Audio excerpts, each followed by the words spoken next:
Прогонувани од својата матична земја, измачувани во минатото, рефлект на денешницата, ромите имаат најкраток век од европските народи, поради нивната сиромаштија, често пати владе и кај нив дискриминацијата и предрасудите.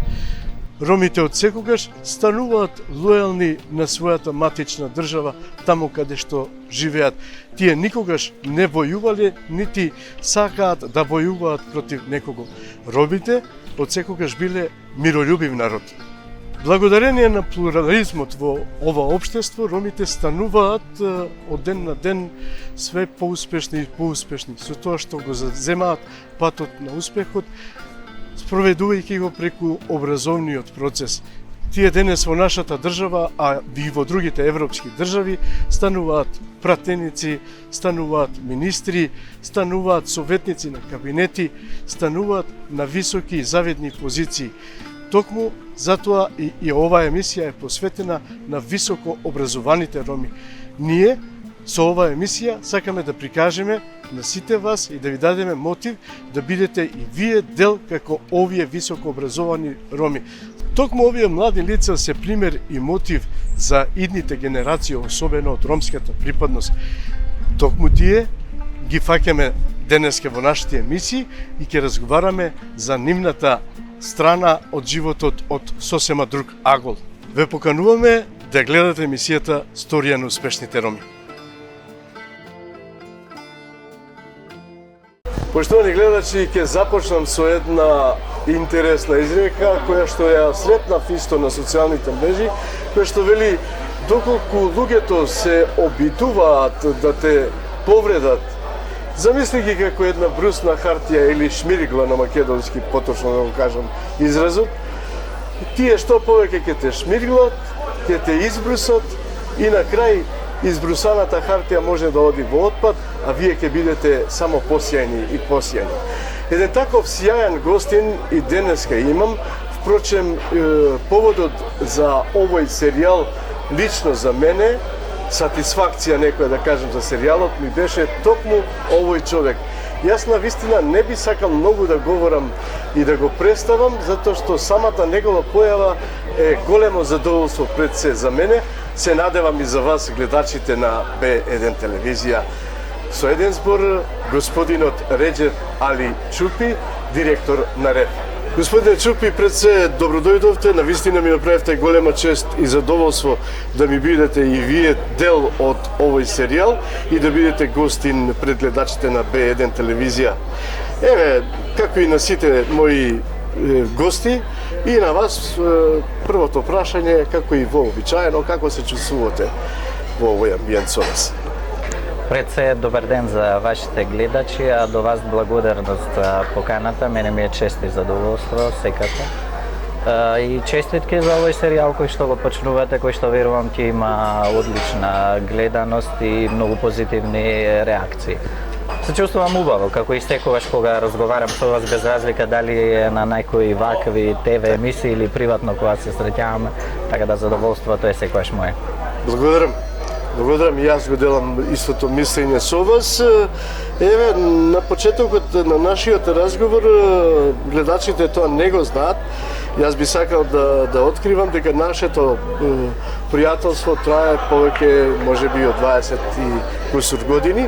Уште кога бевте студент, често пати ми доаѓавте во емисии, кога на вистина исто така ми правевте големо задоволство, а и бевте раководител на Рома Верзитас во тоа време, па ми возложувавте со ваши студенти исто така да направиме емисии и да контактирам. Тоа на вистина ми остави голем впечаток. Господине Чупи, еве најнапред, како и на сите мои гледачи, би сакал да ве прашам од каде доаѓате, околу вашето семејство, браќа, сестри, околу вашето обкружување од местото од каде што доаѓате? Јас инаку сум роден во Гостивар. Основно образование завршив тамо, а средно образование продолжив во Тетово и после тоа завршив во Скопје, каде што студирав. И еве, веќе после студиите, веќе околу 22-3 години живеам и работам во Скопје. Така. Ајде да почнеме од почеток. Вие, вашето детство го поминувате во Гостивар, предпоставувам во обкружување на топла родителска преградка. За жал, колку што знам, еден од родителите на многу рани детски години ви почина. Ајде околу тоа малку за вашата мајка, за вашиот родител. Дали уопшто се сеќавате на него? Какви ви се импресиите од тоа време? Да, за жал, како што кажавте, мојот родител, поточно татко ми загина во сообраќајна несреќа, јас кога имав само околу 4,5 години. Се разбира дека имам некои сеќавања кои што за жал се бледи, имајќи предвид дека бев многу малечок на таа возраст, инаку пораснав во семејство со мајка ми и уште еден постар и постара сестра. Така. Тие се уште се во Гостивар, таму живеат, имаат оформено своји семејства. Јас, како што кажав, после студиите останав да живеам и работам тука во Скопје, инаку детството да, го поминав во Гостивар, во една мултиетничка средина, мешана средина во која што имав, да кажам, убаво детство, а за тоа секако виновна е мајка ми, која што многу се трудеше и многу вложуваше во мене и како родителска грижа, и како поддршка за се она што ми требаше, а најмногу за да не го почувствувам отсуството на едниот родител, зашто сум, се разбира, многу благодарен и лично таа за мене е мојот херој, инспирација, мотивација за се што правев понатаму во живот. Така. Се сеќавате на некои моменти од вашето детство поврзано, да речем, со вашите најблиски, и веќе ја спомнавте мајка ми, мајката ваша, го спомнавте и братот, предпоставам дека братот е повозрасен од вас. Ете, дали во детството знаеше да ви биде заштитник, како, нели, да ве чува, да ве упатува, да не ве тепа некој? Вообичаено поголемите браќа и сестри тоа и го прават. Секако, покрај мајка ми се разбира и брат ми и сестра ми многу жртвува и од нивното време, и од нивната енергија, и од многу други работи за да мене ми обезбедат, како да кажам, подобри услови за да можам и да се школувам, и да напредувам, а и пак ќе повторам, да не ја осетам таа празнина и тоа отсуство на еден од родителите, што за нас сите, предпоставам, во тој период беше шок, но јас најмалку го почувствував тоа бидејќи бев малечок, инаку разликата меѓу мене и брат ми и сестра ми е 10 години, тие се прилично постари од мене. Има многу моменти, многу ситуации кои што, да кажам, беа клучни за мене за да ги издржам сите предизвици кои што ги имав и во детството, и во текот на образованието, да можам да бидам мотивиран, да се трудам, да постигнувам и да бидам амбициозен секако. И верувам дека они се среќни за тоа што одвоиле дел од своето време, енергија и се што мене ми посветиле, бидејќи ете, сега сите имаме на некој начин своји семејства, живееме на различни страни, но сепак сме се уште како една заедница. Така. Предпоставувам дека, да се задржиме уште малку околу детството, предпоставувам дека детството ви беше малку потешко без еден родител. Секогаш, нели, и јас истиот пример го имам. Го изгубив мојот татко многу рано, така да ги знам точно тие моменти кога го немаш едниот родител покрај тебе. Секако рековте браќата беа покрај вас, ви помага, ве дружеа, ве упатуваа во патот каде што треба да појдете. Еве, нели, и каде до што и денеска стасавте. Сакав да ве прашам околу моментите на осаменост. Дали понекогаш почувствувавте некоја осаменост како дете? Дали ви фалеше нешто во некој момент од детството? Се разбира, нема човек на планетава кој што некогаш не се почувствувал тажен и осамен.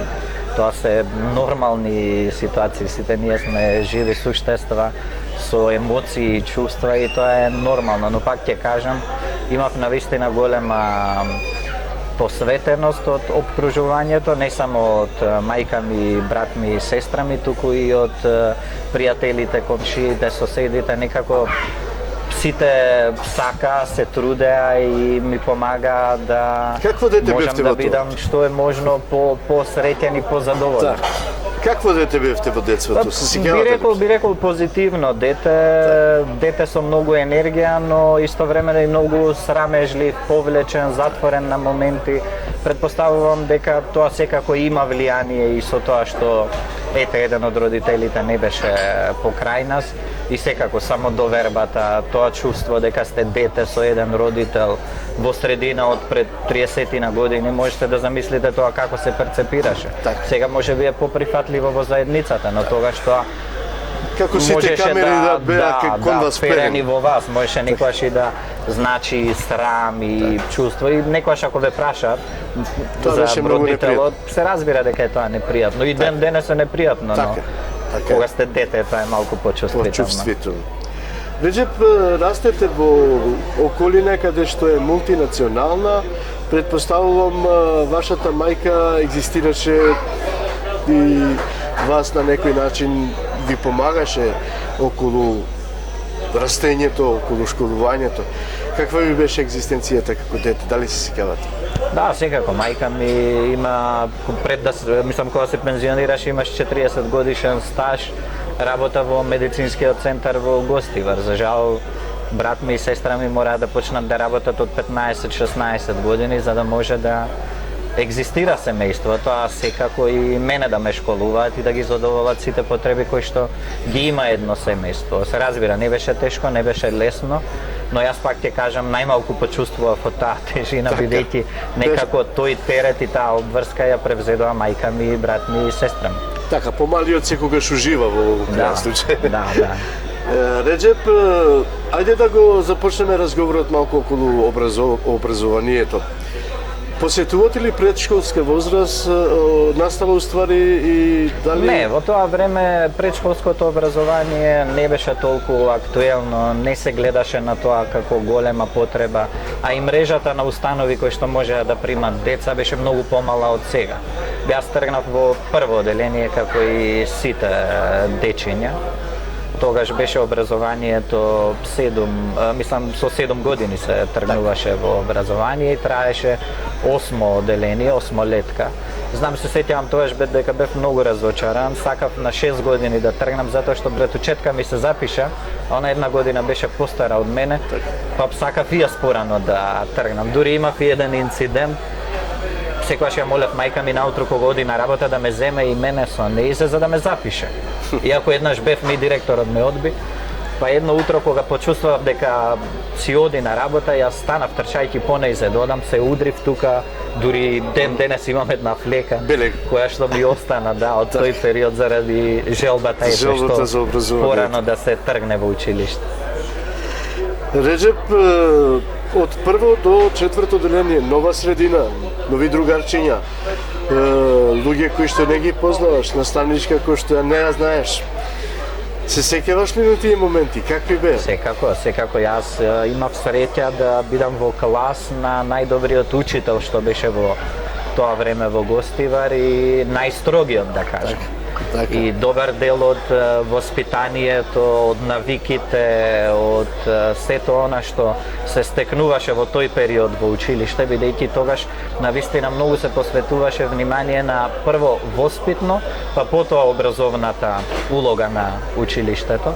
И навистина тој учител има, како да кажем, голем придонес во базата и основата, односно темелите кои што се поставија во мене и на кои што потоа градев и јас и другите наставници, професори подоцна во останатите степени на образование. Се сеќавате ли на учителот?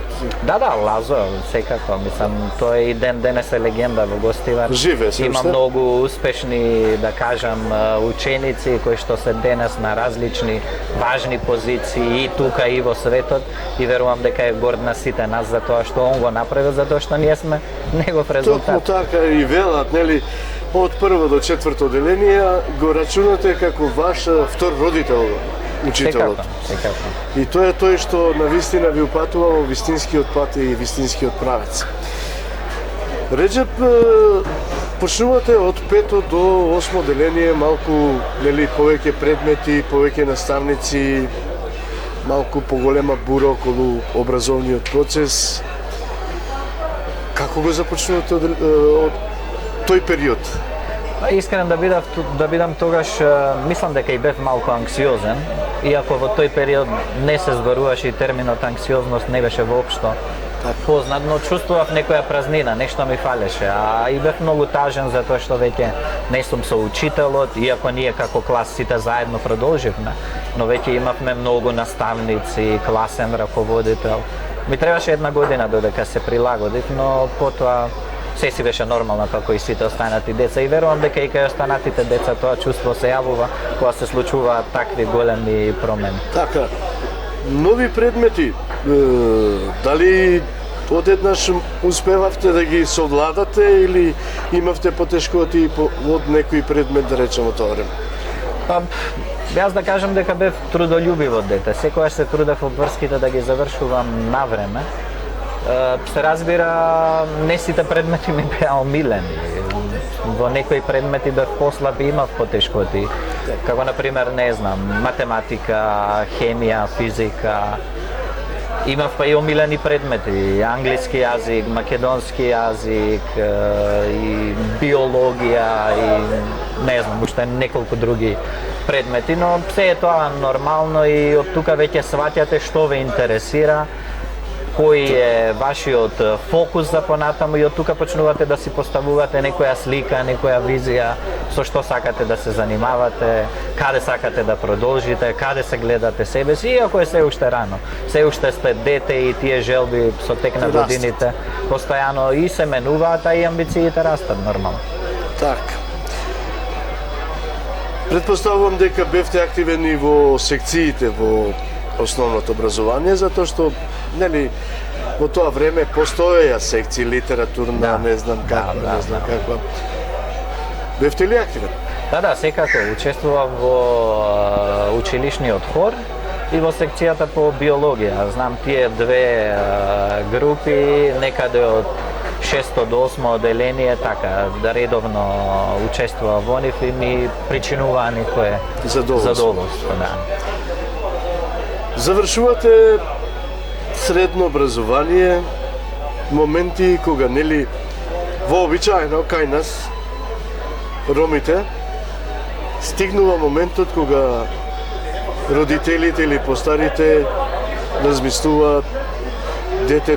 Не, за среќа во моето семејство немавме, да кажам, таков притисок од родителите или од постарите. Сестра ми, например, се омажи на 22-3 години, брат ми исто.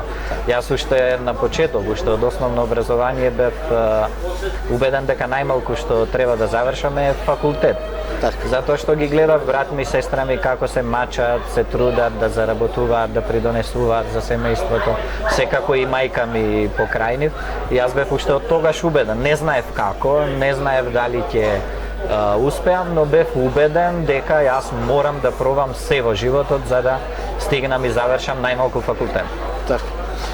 Ги спомнавте братот и сестрата, заборавив да ја прашам, се уште се во Гостивар тие? Да, во Гостивар. Што работат? Брат ми работи во приватна фирма, сестра ми работи во медицинскиот центар каде што работеше мајка. Така. Ете, поздрави до нив, ако не гледат, а сигурно ќе не гледат. Се одлучувате за средно образование. Вие, колку што знам, средното образование не го завршувате во Гостивар. Не, во соседниот град, во Тетово, запишав средно сообраќајно училиште, со намера дека на факултет ќе продолжам на царина. Тоа ми беше целта за воиднина, тоа беше визијата каде јас се гледав. Да, мислам дека влијание во сето тоа имаше тоа што ромите во Гостивара и во останатите градови многу беа активни по пазарите и често патува во соседните држави по роба, па многу често ги промовира и изборува за цариниците. И верувам дека тоа тогаш ми направи некоја слика дека е тоа добра професија, убава професија и слично, но за жал кога завршив средно образование таа година кога матурирав, царина и шпедиција во Охрид, бидејќи само во Охрид имаше таков смер, ја затворија. И отворија нешто друго. Бев многу разочаран.